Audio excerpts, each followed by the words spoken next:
computer. All right, let's see. Let me set this thing up. How do I switch back from multiple screens? Can you do that like mid Zoom? No, well, you just go to preferences and unclick it. That's the only way. But you can't do that. I know. Okay. No, it's let's see.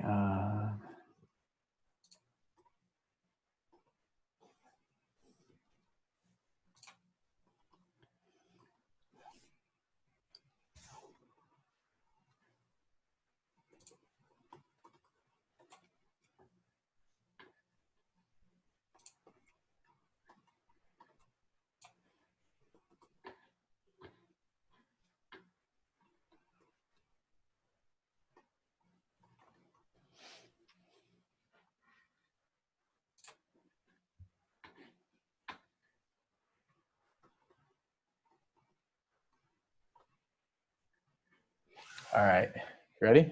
Yep. Let me change my name.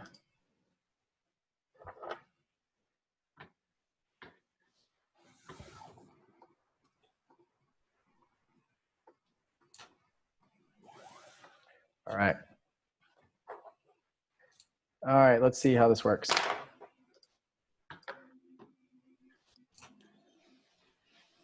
All right, it says that we're live, and last time we were live, but it's not done over here, but it's saying it here. So I'm not sure when it starts. Let me see. And by the way, I'm here with Tyler. If we're already live. What's up, guys?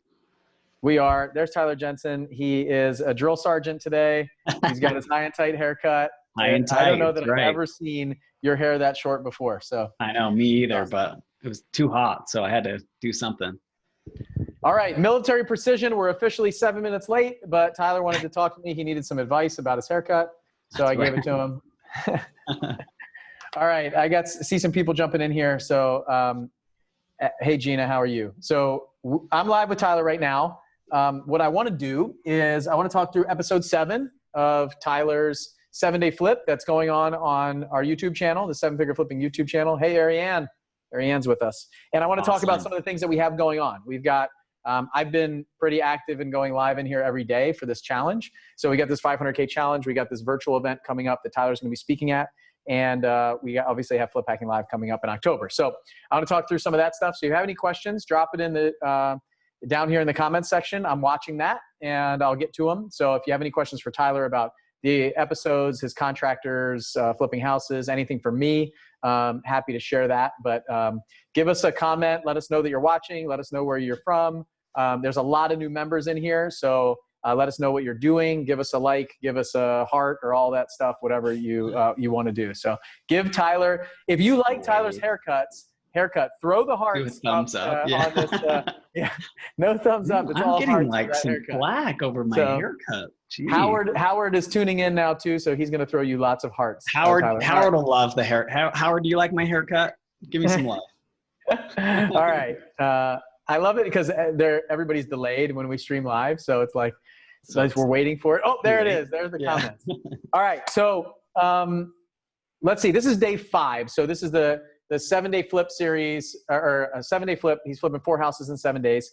It's a series that we're doing on YouTube, our 7-Figure Flipping YouTube channel. And this is episode 7, but the first 2 episodes were kind of, building the backstory, who Tyler is and his wife and his family and his contractors and Jeffrey and stuff like that. And then day 2 was kind of like, how do you find the deal? And then we jumped into it. So this is day 5 of that 7-day flip, right?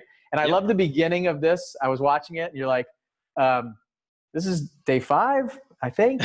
Yeah, it's day 5. And right. It was so funny. We kind of put in a little quick like behind the scenes clip. So if you guys missed that, go back and watch it. But I was laughing when Andre was like, watch this. And you're confused. So is it like that? Like throughout that time? It really is. Like you're just going. Just blurs together. Yeah. You have no idea what day it is. And is it Tuesday or Wednesday or day 5? And it doesn't matter. It just all blurs together. It's all one big thing. So.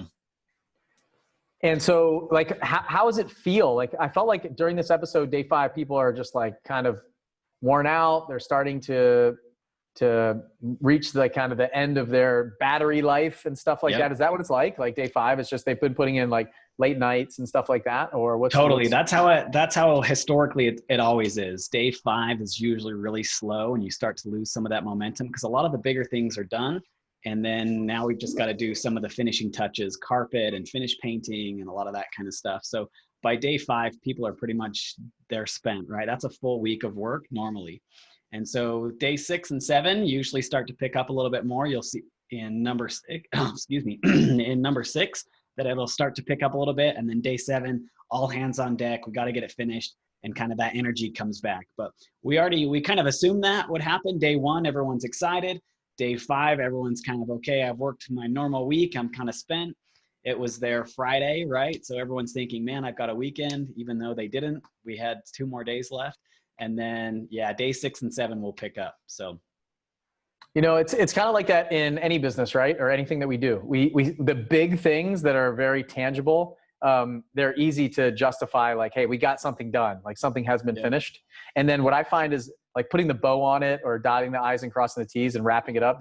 Most entrepreneurs, that's where we struggle. We can do the big project and get it like 80% of the way there. And I find me too, like we're doing this challenge right now, this 500K challenge. And I'm like, I have like 2 more days to create this. I was like, I thought I was done, and it's like I'm getting pulled back in to finish it. And I just can't, like, I'm already moved on to the next thing. Right. But we find that these big projects like the plumbing or the roof or the HVAC, that stuff where at the end of the day, you're like, man, we did a lot today. And I saw this day where it's kind of like, I'm not really actually sure what we got done today. Like I saw even like the day 4 and day 5 seem like Jeffrey's kind of like, what do we do today? It doesn't, and the other project managers of the individual houses are like, I don't really know what we got done today. We did a couple of these little things, but they just don't seem to be big things. Right. So I think it's the way it is in life and business all the time. I totally agree with you. Totally. And that's how it was, man. Like day 4 and 5, because it's not like demo where you're smashing cabinets and you're like, wow, we took out cabinets. That was cool. Or putting cabinets in like on day 3. But yeah, you just kind of see some of those things that just don't happen. It's not as gratifying, right? It's that, what did we do today? Have we worked all day? We put in a full day, but I don't know what I got done. But you'll see a little bit more in 6 and 7. It starts to get to the end. You can see light at the end of the tunnel and people start to get excited again. Man, we're going to finish this, or we're not going to finish this. So we need to step it up. Yeah. So this is the day it felt like at the end of this one where it's like, I'm not sure if they're going to get done. I remember watching Dana on there saying, like, I'm actually not sure if they're going to finish. And what's her project manager's name's Adam? Is that right? Adam, yep. Uh-huh. And he was like, I'm not sure either. Like they've got a lot to do and a lot to accomplish. And so I feel that's what's going on in this episode for sure. So pretty cool. Then the next thing that I wrote down on my list is to ask you about is that decon for the meth. And it looked like the meth. So that room, you got a room in one of the houses that failed an inspection. Did I get that right? Yeah. So it came back just with higher levels than so they had to decon it again. They did that. Our meth guys came back. We deconned it. We finally got the county out there again. And so at this part of the series, we're just waiting to get permission to go in there and finish it up. Okay. So you haven't even started working on it yet. Nope. We taped it off. No one's allowed to go in there. And this is Jeffrey's house that you guys are in a competition. Right. Yep. Jeffrey's house. And it's a small little bedroom. So it's not like it was the kitchen or something like that. So don't overplay Jeffrey's, oh, woe to Jeffrey. Right. But it was still an issue. And so we had to deal with that we couldn't have guys go in there. The meth guys had to come back and decon it again. And so we had already done that. Day 1, we took care of that. They had to come back on day 5, decon it again. And so it was just one of those crazy things that had to happen.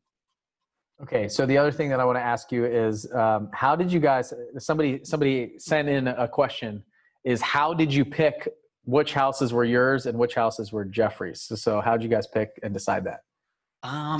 Good question. We kind of just said, hey, which one do you want? And Jeffrey said, I'll take this one, because unit number 2, the kitchen was already mostly done. And so there was pros and cons to both. The kitchen was already it had cabinets in there already. We didn't change those out, but it had the meth.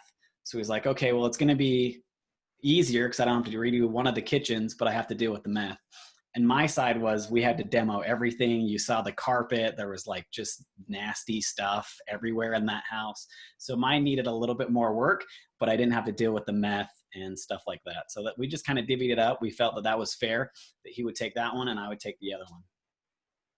Okay. So I wanted to set up the meth and then hear the answer to that, because I'm wondering if you're like, okay, you got those ones and I got these ones. Yeah. Let's go. Yeah. So if you guys don't know and you're watching, that they have a competition going on, and if Jeffrey wins, then Tyler wears the genie pants, like these parachute pants that this is pretty funny. In this episode, there was a part of the episode where he was like, man, what are these pants? He's like, actually, they're made from recycled material. He's like, at first I thought it was a dress. Yeah, that's our carpet guy's like, are you wearing a dress? It looks like a dress. That's why I didn't want to wear one. I was cracking up, man. It was so funny. And then if Tyler wins, Jeffrey has to like comb his hair, wear a polo shirt, and like khakis. So business casual, needs to prep out. So they're basically just trying to like trade personalities, I guess, for how long? For like a day or what? Yep, for the day. So day 7 is when we kind of reveal that competition, who won and who didn't. And so we wanted to do it for morale for our team, but also to bring in that sense of competition too, that's really important when you're doing that, right? Whether it's all together, you're creating this competition that we're going to do it together and finish in 7 days, or it's me versus you and hey, I'm winning, so I need to step up my game, or whatever it is. It was really healthy and it was a lot of fun. Yeah, I remember when I was a kid, my dad would have this rivalry in like basketball and football with other people at work, and he would have to like wear a jersey from the other team if he lost these bets and stuff. So it reminds me of that a little bit. But it's fun, and I think you got to have some fun every now and then. I was having a conversation with Becca Shea today, and I asked her like, what should I start doing more? And she was like, have fun, like have more fun. And you might see like I'm having fun when I'm live on here, I'm talking to you guys, or I'm in the challenge. You're seeing those videos and on the podcast and stuff. But there's work behind the scenes, right? So it's always a good reminder to have a little fun in what you're doing, because it is fun. Like I really do enjoy this stuff. I enjoy like talking about it. I enjoy like meeting with my friends and stuff like that, getting together here with Tyler and just hanging out and chatting. So the next thing I wrote down is you talked about doing 7 flips in 7 days.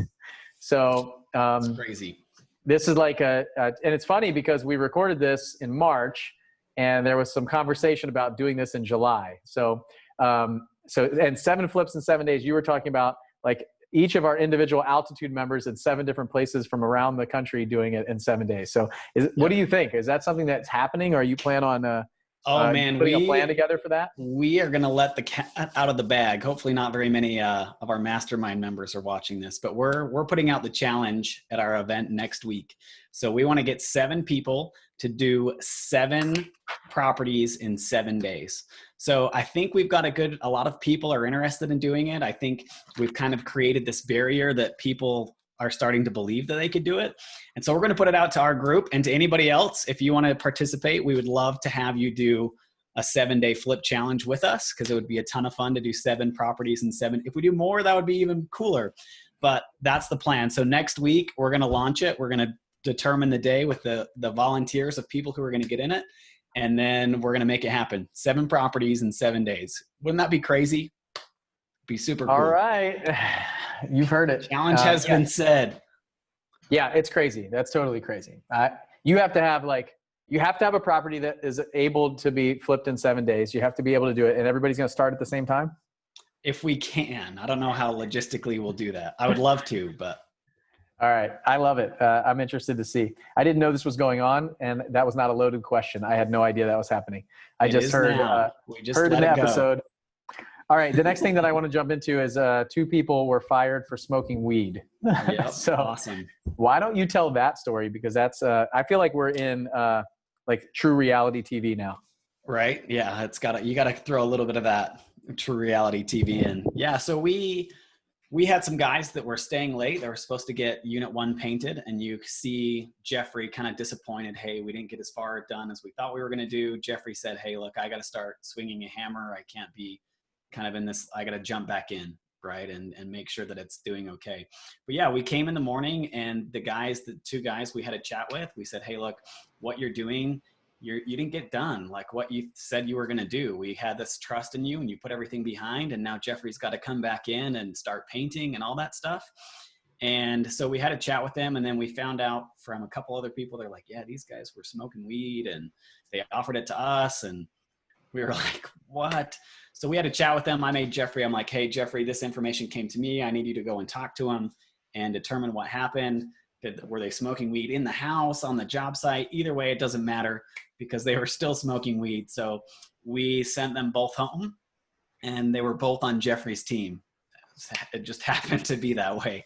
So, but yeah, we just can't have that stuff. Like, first, though, smoking weed, yeah, that's an issue. It's for safety and for everything else, but not getting done what you said you were going to get done is the bigger part of it. We had so many people relying on them to finish and to get that paint done, and they didn't perform. So that was their first strike. And then the second thing just kind of took us over the edge and said, hey, look, you're smoking weed on our job site, get off, and we're going to move on without you.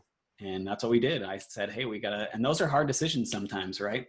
Yeah. That you got to make. That, hey, I know I'm going to cripple Jeffrey's team. Now he's going to be 2-man down, and he's going to have to go back in and go to work, and I'm going to have to take over kind of some of that leadership role. But we made that decision. Jeffrey and I talked about it together, and we said, this is the right thing to do. And we pulled the trigger, and some people didn't like that decision, and some people were, yeah, that was the right decision. But it was something that we had to do together, and we made that move, and yeah, we had to deal with the consequences. So, but it's always hard as a business leader or a business owner to have to make those tough call decisions. But looking back, I'm like, yeah, it was the right move. They were bad for morale. They were bad for just overall the process. They weren't getting stuff done. And so we had to get rid of those people. And then we had to bring in people that were serious and wanted to get it done. Well, you're number one, you're setting the example, right, for everything that goes forward. So if you, it's not what you preach, it's what you tolerate, right? So if you tolerated that, then you're just opening up the can of worms for everybody else to just kind of do free for all. And hey, were these people that have worked with you before? Like, was this a relation or a new relationship? So they'd worked with us before for a long time. Yeah. And so, it's interesting because sometimes we have to make a tough decision. They're probably like them, friends with them, those kind of things. And then you're getting pressure from other people on the job to get the thing done, right? And you go down 2 people towards the end of day 5 of a 7-day flip, and it's hard to jump back. So how did you recover from that? Did more people just have to jump in and start doing work as opposed to the management and do the painting, or what? Yeah, and that was part of it. I had to bring some guys in, some subs that we had already kind of had on the bench. And so we brought them in and said, hey, we need your help. We need you to finish painting. So we brought my father-in-law actually in. He's a really good painter. And so he came in and started painting and said, hey, yeah, I want to paint. So you see in that episode that him and Jeffrey are just painting that house. And then we talked with Ryan. You could see, I love that reaction that Ryan had. He's like, yeah, we're 2 guys down and we don't know why they fired him and what's going on. Like, what happened? They just got rid of 2 guys. So Ryan was pissed because that was his team, right? And that was his crew. And we had to bring him to the side and say, hey, look, this is what happened. But that was just such a good candid moment that he's like, man, I'm pissed. And you could see that he was mad because we had to get rid of those guys. So we said, hey, look, man, we have to set this standard. These are our expectations for our people. This is what happened. We understand that. Jeffrey's going to come in and help you. We're going to replace those guys. We'll still make it work. Here's the goal. And then by the end of that episode, you see Ryan and he's like, yeah, I think we can get it done. We're still we'll do our best. We'll move forward and we'll get it done.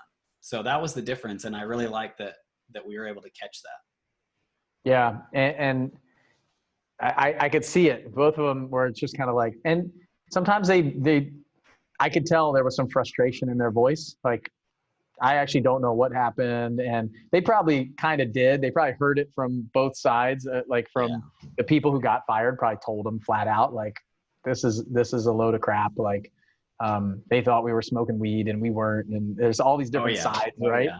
And totally. So I can tell he's trying to be politically correct on the video and stuff, but he's frustrated. And if I could read between the lines, I don't know that I would have made the same decision. Like, this is, we just need to get this done. Like, those were good guys. They worked with us for a while. So, a lot of times what happens is you have this as a business owner, this is advice for anybody out there who has people working with you, is sometimes like you have to decide who to believe in this stuff a lot of times, because what happens is there's somebody that can come in and really undermine an entire company with like behind the back talking and like chatter and stuff like that, and just breeding kind of poison into the company. And I've seen it in mine before. And I remember when I just hired Nate as the COO, everything was great. People were like, yes, we got the COO coming in. He's going to do all this stuff. We're going to grow this company. We're going to be making more money. And then sure enough, he's like, man, hey, he wasn't sure, because these are people that I hired that have worked with me for a couple of years. When he came to me and he was like, hey, I think we have a problem here with this and this. Like it took him a little bit longer to come to me because he wasn't sure how I was going to react. Like, was it going to take their side, or was it going to be okay with this new person coming in and giving me feedback? And I remember that like it was yesterday, because I'm getting a phone call from that, let's just call it a salesperson, who's calling me and saying, do you know what this new COO is doing with our company? You know? And I'm like, this is interesting. So I'll listen to their story, and then I'll talk to Nate and be like, hey man, what's going on? He's like, well, this, and this. And I'm just, holding them accountable to the process that you told me that they were supposed to be doing. They're not doing it. And do you know that? I was like, no, I don't know that, because I don't have the capacity to be able to manage all of it. That's why you're here. And so I'm hearing both sides, and I have to pick a horse, right? I have to make a decision. And it's somebody who has been working with me for a couple of years, or this brand new person that's come in. And, it's pretty obvious that I made the right decision, but it's a challenge as a business owner to go through that and really be put in that position. So that's why, like, heavy is the head that wears the crown, right? That all the stuff that we have to do, it can be a challenge. You have to make the tough decisions. It's not just all the accolades and that we make a bunch of money. You have to make the hard decisions. And I've had to let some people go. I've had some people quit. I've had to have really tough conversations with people, and it's not easy. And over time, it gets a little bit easier, but it's still that emotional side of things is really a challenge, because you do care about those folks. So I know that's a tough decision, and none of us take it lightly. But sometimes you have to listen to the stories. And I don't know, I never really know if I'm getting 100% the truth from anybody. It's just kind of like diagnosing what's happening, right? Yeah, and that's what we did. Jeffrey and I did the same thing. We got all the sides of the story, and we try to take the emotion out of it, right? Hey, we love these guys. They're great workers. But at the same time, it totally ticked me off that this was happening and you're doing it on my job site, and it's super disrespectful. So we gathered all the facts, and we just said, hey, these are the facts. Let's make our decision based off of this. We understand that it's an emotional decision, but we just said, this is the facts. This is what we feel is the right thing to do based on the evidence that we've been given. And we made the call, and we said, hey, look, and Jeffrey and I did that together as part of our leadership. We said, hey, look, it wasn't just my decision, because I knew it would affect him as well. But I said, hey, look, let's talk about this. Here's the evidence. Here's the facts. This is what here's the repercussions if we do this, right? People are going to be pissed off, and we're going to tick off Ryan, and we're going to be down 2 guys, and we might not finish this in 7 days, and we're filming it, which is even worse, right? It's on the public eye. And so, yeah, we just made that call, and it was the right call. Looking back and watching that episode, I'm like, yeah, we did the right thing. And that's always reassuring when you make those kinds of decisions. Well, you're in the position to make the tough decision for a reason, right? Yeah. So we earned that. I remember I go back to my military flying time, and the CO has got to make the toughest decisions. Like, they've got to, these commanding officers that run the squadrons, they got to make the decision of, do we go, don't we go, what do we do? That's, they have a bunch of experience that leads up to the decision that they make. So they're gathering as much information as they can to make the decision that they think is best for the unit, for the command, for all that stuff. Same for us. So, all right. I know that in the next couple episodes, so I just shot the next couple episodes from my portion. So I've seen a little bit of it. This was a cool episode because I didn't watch it from start to finish like all the other episodes I did. So when I sat down and watched it at 8 o'clock Central on Monday night, I was watching it with everybody else. I looked at the studio portions. I watched a little bit of it, but Andre hadn't finished it all, and I had so much work to do that so I got to sit down and watch it like for the first time. I thought it was really, really cool. It was awesome episode. So I think in this episode we mentioned the direct mail company, Evergreen. Hey, my office got, sorry, we got taken over. He picked the lock and made it in the office. So nice. How old are you? Say hi, Cubby. How old are you? 2. He's 2. 2. Awesome. You like little Lucas. Yeah. You got thicker and darker hair than Lucas. Yeah. His name is Cubby, but we call him Chub. Chub. Yeah. You're number 3 too, and my baby Lucas is the biggest of all of our kids too. So yeah. I think that he's gonna be like a little linebacker. Right. Okay. Well, what I wanted to say was we've got, if you came to Flip Hacking Live last year, you met my friend Joe, and we talked a little bit about his direct mail and printing company, Evergreen. So you can go to sevenfigureflipping.com/evergreen and kind of check that out. They do some awesome prices on postcards for us at the Seven Figure Flipping Company, like most of our members. His company was great. I was able to go down to his office when he didn't know anything about investors, and I tried to negotiate a deal that was really low for me. And so I said, hey, I've also got this mastermind group that does a bunch of direct mail. Maybe we can do a deal for everybody. So if you go to that site, let them know that you found them through Seven Figure Flipping. I think that you'll get better postcard rates than anywhere else in the country. So I know that he does a really good price for us and our members. And I'm not sure what he has in store for everybody else that's watching this 7-day flip, but he's been a really good guy. He does all of our credibility kits and printing and stuff like that. He also, all of our mastermind members for the last virtual event that we did, those boxes that you got of swag, like t-shirt, pajama pants, and gummy bears and all that stuff. Like he put all that stuff together for us, popcorn, and send it out to all you guys. So he's a fulfillment, print house, all that stuff. It's really cool to see the growth of his company too. So, great guy too. I met him in person. We met him at Flip Hacking Live, like just a super cool, down to earth, like true business owner, really good dude. Yeah, he's an awesome guy. And you mentioned like a great like hack on this episode. So do you want to share that here again? Yeah, like the totally. money saving hack that you talked about? Yeah, so we put it out there. We have a lot of subs that are still trying to grow their business, stuff like that. Our meth guy, we interviewed him I think you saw him on day 1. He was there. We talked about meth and how you decon it, stuff like that. And they're trying to grow their businesses, and we have a pretty good business of what we're doing. And so I said, hey, I had this crazy idea. I'm like, well, what if I advertise you on all of our Facebook stuff? Like if I put you in these Facebook Live videos and we put you out to our market, what would that be worth to you? And I just left it at that. And he comes back to me and he's like, I'll give you $500 off of my bid if you do that. And I was like, and this is already after I'd asked him, is that the best you can do? And I've already whittled him down, right? And so I just said, hey, well, what would that be worth to you if I just mentioned your name on Facebook and tagged you in the post? And he's like, I'll give you $500 off. And so then we asked our cabinet guy, and he's like, I'll do the same thing. I'll give you $500 off. And then we asked our sheetrock guy, and he's like, yeah, I'll give you $300 off my bid if you just put my business name up there.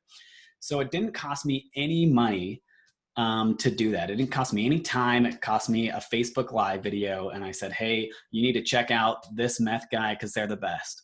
And that was it. So we saved $1,500 or $1,300 or whatever it was on just by asking that question and promoting their business. And so $1,300 on a $40,000 rehab is pretty significant. That would have paid for the furnace that we didn't know we had to put in. And so when it got deconned by the county and they said, hey, look, you got to get rid of this furnace, that was about $1,500 that we got back. We had already planned for that budget, but that goes straight to my bottom line.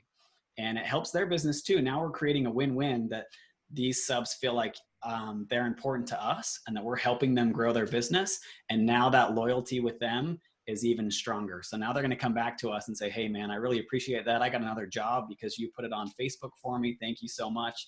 And they'll just be really loyal to us. So that's the gold bomb that we found that I did during that 7-day flip, and it worked out really well.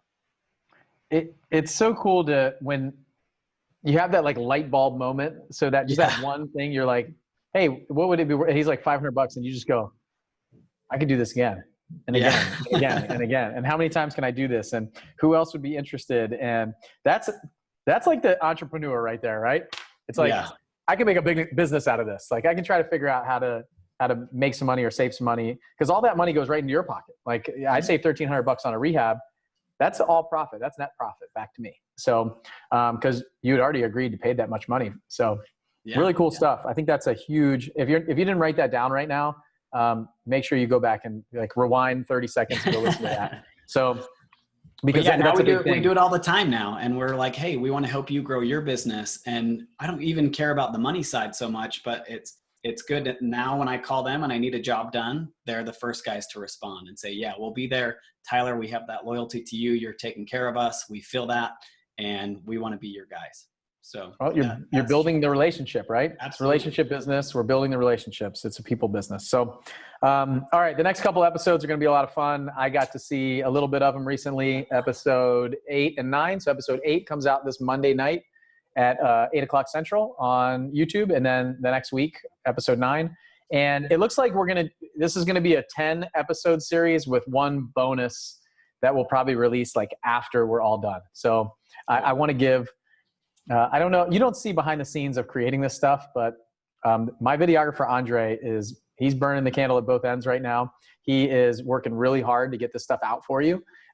We were not planning on launching this until like end of July or August, and I moved it up to like end of May. So I really did put the screws to him. So after episode 10, I want to give him a little break, and then we'll put out a bonus episode after that. So that's the plan. I'm really excited about the coming episodes. I feel like every one is getting better and better. Like there was a ton of action in this one that I really loved. A lot of the construction, like seeing work being done and things like that was really cool. And the next couple are no different. So I'm excited to see the big reveal. So episode 8 and 9 have a lot of, I don't want to do any spoilers, but they have a lot of kind of like what you want to know of who's gonna win. So right now it seems like it doesn't look like they're gonna finish it all, and that somebody is gonna have a property that is ahead of the other one at the end, whether they finish the 7-day flip and got it done or not. So somebody is going to win this competition. At the very least, by episode 9, you're probably gonna see some genie pants or a collared shirt and a polo, or a polo and khakis or something. We bring some outside sources in too, because not only time, but we said, hey, we gotta, who has the best quality as well. And so we bring some, like my parents come, and there's a few other people that come and just vote. They don't know whose property is whose, and they get to pick. And so that's kind of cool too, that we bring that outside source in, who really won. It wasn't just who finished first, but who had the best product. So yeah. It's pretty cool the way that you guys did it. And so I'm excited to see that and have everybody see it over the next couple episodes. So if you have no idea what we're talking about, you just jumped on this live video or up here, we're talking about this 7-day flip series that we're doing on YouTube. You can go to our 7-figure flipping YouTube channel and jump in. You might be the 1,000th subscriber. We're like right there, kind of pushing the 1,000 mark now. So it's really cool to see the traction that this is getting and how much it's grown over the past, 7-8 weeks since we launched it. So it's really cool. My neighbor came up to me the other day. I was mowing my lawn, and he came up to me and he's like, bro, just tell me what happens. I need to know. Do you win or does Jeffrey win? He's like, I'm addicted to it. And I was like, that's cool that we've created something that people are looking forward to now. So if you haven't watched it, binge watch the first 7 episodes, and then you can catch up, and then you can be ready with the grand reveal in the next couple episodes. So it'll be a lot of fun. Yeah, I agree. And so before we kind of sign off, I've made a pact to leave here at 5 o'clock to go pick up my boys today. Yes. But I want to talk a little bit about this virtual event that's coming up. So you're going to be speaking at it. It's on tomorrow afternoon. It starts at 1 o'clock Central tomorrow afternoon, and goes from 1 to 5 tomorrow. So 4 hours tomorrow. And then we have speakers on Saturday too, Saturday morning from like 9 to 1:30 or so. And so if you've signed up for that already, we just emailed out the link to it. So if you've gone to 7-figure flipping, you can go to 7figureflipping.com/accelerate, and you can sign up, and we'll send you out the link. It's basically, we're going to do a really big Zoom meeting, but it's going to be more of like this virtual event that we put on. We did this for the Veterans Live event. It was so much fun. People felt like they were totally engaged. We can have, video cameras on, stuff like that. We're engaging. It's not just a webinar where we're talking at you. It's going to be a cool event and a lot of value. We have, actually have 11 speakers. So I have a bonus surprise speaker that I haven't put out there on the website or told anybody about, even on the podcast, but he's confirmed, and I'm really excited to hear from him. This guy gets paid thousands and thousands of dollars to speak and do different things. So it's going to be exciting and it'll be really good for your business. So between the 10 people that we have, we're doing like over 800 deals a year. So it's really cool to see that and have the level and caliber that we have that's coming to speak, and totally free. You can just jump in and sign up and attend, and hang out with us and get something that you need. So we'll be speaking to a level of business owner who's kind of like our 7-figure runway type level. So anywhere from never done a deal before to doing, 10, 12, 15 deals a year, and somewhere around there. And there's going to be valuable tips for everybody that comes. Even a higher level business owner is going to get tons from this, because we're going to talk about the foundational tools, some of the things that we're doing, some of the tips and tricks and stuff like that. So Tyler, what are you going to be talking about on that virtual event? I am stoked. I was just actually finishing up my talk right now, but I'm talking about the 5 things from taking your business from a hobby or a side hustle into a real business. So there's 5 things that I feel like every person needs to go through, and you have to have these 5 traits in order to grow your business. So I'm talking, going from a hobby, I'm going to tell my story, how I went from a hobby to growing into a real estate business and then flipping 4 houses in 7 days. We're going to talk about all of that and what the difference was and how long it took me and how I went from point A, from starting from 0 to where my business is at now. So it'll be a lot of fun. I'm really excited for it. It'll be cool. Yeah, I'm pumped for it. So Becca's going to talk about goal setting. Tyler just talked about what he's going to talk about. So goal setting and productivity. Becca is the master at that. Danny and Flip Robeson are going to be talking about from a team of 2 to a team of 50, a team of 30. So how to go from 2 people to 30 people. Terry Berger is going to talk about the hiring process. He's really, really good at this stuff. Hiring, building out process to hire the right person. Mike Simmons is going to talk about partnerships and how to navigate that. Chris Logan's going to talk about virtual wholesaling, which pretty much everybody wants to talk about now. We're all kind of locked in right now. Jesse Trujillo is going to talk about doing 80 flips in San Diego with no traditional marketing costs. So pretty crazy. Ariane Lemire is going to talk about how to manage your cash flow and stay sane while flipping 100 houses a year. So I'm looking forward to that one. It's going to be really cool. And then Andy's going to talk about seller financing. So the one thing, I just told Andy, just keep beating that drum, man, because we need it. We need to learn it. We need to understand it. We need to continue to use it, because right now it is a time where if we have deals that we can't move, like how can we figure out how to get creative with some of this stuff? You got to have those tools in your toolbox, especially if there's other competition that are just beating on the cash hammer. So good stuff. I'm going to speak a little bit. I've got a couple presentations that I kind of like sighed when Tyler said he's working on his, because I haven't started mine yet. And then I have my surprise speaker at some point during this event. So it's going to be a lot of fun. I can't wait for it. You can go to 7figureflipping.com/accelerate, and I'll put the link in the comments here. It's pretty much all over our Facebook group and everything. And so the last thing that I want to talk about is this 500K challenge. So we are seeing an incredible amount of success with it. It's obviously we're going live inside of our 7-figure house flipping and wholesaling Facebook page. It is blowing up with people who are talking about they're raising money. They're having conversations. They're like, thank you for doing this. This is, they're on day 9. Some of the people are on day 5, day 4. So the furthest along person is on day 9. And it is, I got a message. I just got a message actually. Another good buddy of mine just sent me a message. He's like, hey, can I still get in this thing? And I was checking it a minute ago. I was like, I wonder if he's in here like watching and has a question. And I said, I didn't respond to him yet, but the answer is yes. Like you can still get in. I don't know how long that we'll keep this open. We've been talking about as a team.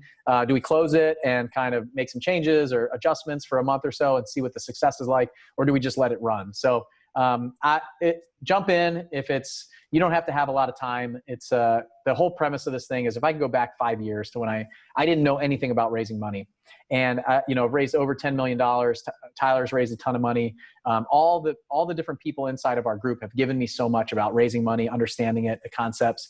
And then if I could just bundle all this and teach myself over 30 days how I would raise $500,000 and more, knowing nothing with just an hour a day, what would I tell myself?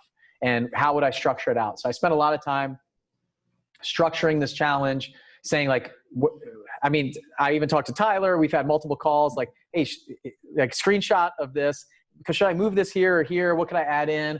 Terry Berger and I have talked about it. I've basically asked my kind of board of people that I would ask for advice. What would you put in here and why? And I really spent a lot of time trying to figure out what the best flow is. And even as I was making it, I was just kind of like adjusting things so it would flow right to basically deliver exactly what you need over 30 days to build the foundation to raise money. And if you're already experienced raising money, you might raise a couple $1 million. If you haven't never raised money before, you might not raise any money. But you take that 30 days, you build the foundation, you build the structure and understanding of what it takes, and you go out, and in the next year you're raising millions. So there's something in there for everybody. Even if you're a money raising mogul like Tyler, and there's something in there. It's funny because I just stumbled across something that I've never seen before. I had no idea about it, and I found it while I was pulling some lists in ListSource, and I said, it's like Tyler's light bulb moment. I went, oh my gosh, I have never seen anybody talk about this. I haven't seen anybody teach on this. I've been trying to figure this out for a long time. Here it is, and it cost me $4. I had to actually add more names because I have a minimum $5 charge on my credit card to use it. So I had to add more names and things that I didn't need to get to $6. So I created the video. It's in the challenge. It's towards the end of the challenge. So for those of you that are coming up on the end, you're in for a huge surprise. And I'm also going to pass, this is the kind of stuff that we share inside of our mastermind group. So I'm going to drop it into our mastermind group so they can have it too. Because this is really, really big. And so I know, Tyler, I'm leaving suspense there for you. You're like, what is it? What is it? I'm like, how do I get it? I'll tell you at the end of the call. But this is the kind of stuff that we do inside of our mastermind group that absolutely changes the game for everybody. And I'm excited about it. I think it's going to save me a lot of time. And so these are like that one little nugget. I'll tell you right now, people pay thousands of dollars to be in the mastermind for it. And it's in a challenge that I will say that this challenge, you go to 500kchallenge.com right now, it's going to cost you $100. It's going to cost you $100 to get in there. And I'll tell you, what I've seen is messages, emails, Facebook messages, posts in here that are like, oh my gosh, like day 3 and I've already got 10 times my value from this. So just wait. Day 11 is absolutely amazing. Day 22 is insane. Day 25, 28, 29, day 13. Like some of these days have just really, really good stuff. And so anyway, I'm most excited about this because I feel like it's one of the best things that I've ever put together and created. And I'm like a new dad of something that has been widely successful. So I'm really excited about it. So 500kchallenge.com, you can check it out and jump in right now, anytime. So I don't know, when you're watching this video, maybe the doors open and close from time to time, once a month or something like that. But for now, they're open. Go grab a spot, jump in. You don't have to spend a lot of time doing it. Just block off an hour a day, and that should do it for you. I mean, I'm doing it right now. I'm doing it daily in my life. I'm also doing a live video in here for tips and like supplementals about it. And I'm doing my video, and I'm doing the challenge, and I'm doing the homework. And I'm also running 2 companies, and I have 3 kids, and I have all that other stuff. So you can do it. Trust me, you can do it. So yeah, it's such a cool challenge too. Like, guys, what this challenge is amazing. Like Bill and I have talked a ton about it, and raising capital is never fun. Like when you first start anyways, now it's like my favorite thing in the world to do is to go and raise money. But the best part about this challenge, I put it in my post as well, that it's not just about raising money, but it's about going out and doing something challenging, right? Something that you've never done before. I love these posts in here that people are like, I've never done a Facebook Live. I'm super uncomfortable. I hate doing this. And they're on day 9 and now they're like, hey, what's up, Facebook? I'm live. Like, this is so cool. And they never would have had that growth if they wouldn't have taken this challenge. And so even if you don't raise money, like what Bill's saying, or any of that, this challenge is a challenge for you. It's a challenge to get out there and to leave that safe harbor and to really experience what entrepreneurship is. And sometimes it is uncomfortable to ask people for money, but the more you do it and the more you put yourself out there, like this whole 7-day series that we did, I didn't know it was going to blow up into something like this, but I was willing to put myself out there, and we did it, and we made it happen. And I've had great results from it. And like I shared with Bill that we raised $2 million just from being out there and doing the same challenge. We're doing the same thing in our business.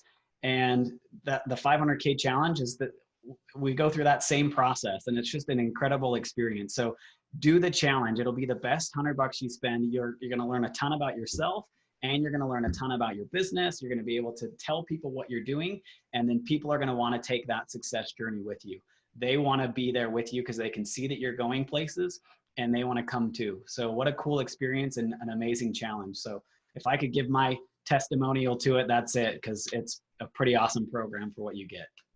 Yeah, and you can see Tyler's post, his $2 million text message. So and he can brag about that. So 3 things that I wrote down. You said it's not fun, and I think it's not fun. Like raising money isn't. If raising money is not fun for you, it's because you're doing it the wrong way. Yep. Like that's it. You just are thinking about it the wrong way, doing it the wrong way. Give me 2 days inside this challenge, and I'll change your mind. The first 2 days are about that. It's about personal development, like Tyler said. It's not necessarily just about like, I don't know. At the end of the 30 days. The 500K, you raise 500,000, million, 2 million, 3 million. That stuff's great. That's great. That's the byproduct of your personal development and growth that happens, and your business growth and development. So that's what all this stuff is about. So challenge yourself to, I talked about it before. It's like $100 is like a night out. It's funny because I just went out to dinner with my wife. We went to this place called Wild Ginger right here in Nashville, nice restaurant. And I got the bill, and after I tipped, it was $97.35. I probably have it in my wallet right here.